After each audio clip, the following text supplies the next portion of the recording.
So just for the people that are like wanting to just start with Uber and like they want to rent a Tesla, they want to know like how much did you make in your first 2 weeks Okay. driving Uber with the All right. Tesla? On my videos, all right, I do not recommend anybody to rent a Tesla.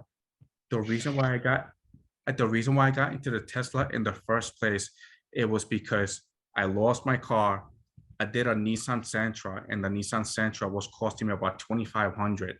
And then I was experimenting with the Tesla, and in the Tesla, it was costing me the same amount of money to rent. The Nissan Sentra was because of gas prices, and the gas prices are a lot higher right now. And then the Tesla, it was costing me the same. So I would have been better off staying with the Tesla, okay, because I get more options to make money, okay, than with a Nissan, let alone the Nissan needs maintenance, like a lot of maintenance. The Tesla doesn't really need anything. But I don't, I do not, to buy one, yes, go for it. That I could buy, like I said, I could buy a Tesla Plaid, which is like $130,000 car right now, and the payments will come to like 2,000, and I'm paying like three. I think my last bill just came out is 2,900, um, and it's a lot.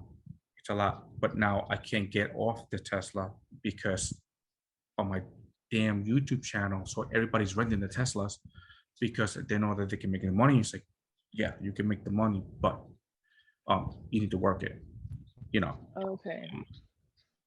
But to buy one, yes. To rent one, no.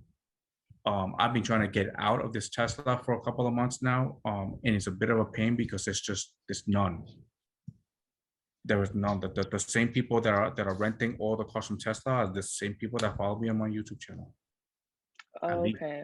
yeah. Yeah. So yeah, that's pretty annoying.